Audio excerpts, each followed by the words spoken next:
بسم اللہ الرحمن الرحیم۔ السلام علیکم دوستو آج کی ویڈیو میں آپ سے ایک دلخراش واقعے کا اظہار کرنا ہے۔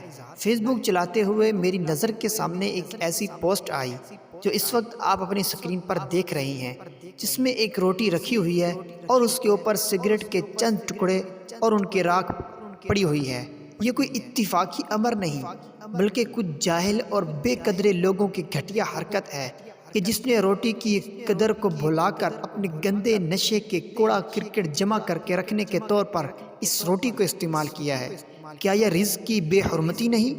کیا یہ رزق کی توہین نہیں؟ بھرے پیٹ کا یہ مطلب تو نہیں کہ جو کھانا بچا اس کو کوئی اہمیت ہی نہیں؟ ہم نے اس روٹی کی جو حالت کر دی ہے، کیا ہمیں حضور علیہ السلام کا یہ فرمان یاد نہ آیا کہ جس میں حضور علیہ السلام نے فرمایا، اے عائشہ اس روٹی کی قدر کرو کہ یہ روٹی جس قوم سے روٹھ کر جاتی ہے دوبارہ پلٹ کے نہیں آتی۔ لیکن جب ہمارے معاشرے میں اتنا برا رد عمل ہوگا تو معاشی حالات کیسے ٹھیک ہوں گے؟ رزق میں برکت کیسے آئے گی؟ ہم بدنام کرتے ہیں حکومت کو کہ حکومت نے مہنگائی کر دی، لیکن ہم اپنی حالت دیکھیں کہ ہم نے رزق کی کتنی قدر کی۔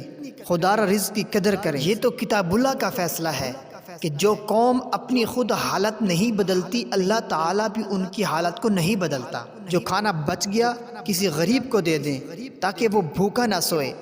جو کھانا آپ سے بچا وہ ڈسٹ بین میں جانے کے بجائے اگر کسی غریب کے پیٹ میں چلا جاتا ہے تو یہ آپ کے لیے دنیا آخرت کا بہتری کا سودا ہے۔ مزید اس طرح کی اچھی ویڈیوز یوٹیوب پر دیکھنے کے لیے ہمارا یوٹیوب چینل عبدالرحمن 26 سبسکرائب فرما لیں۔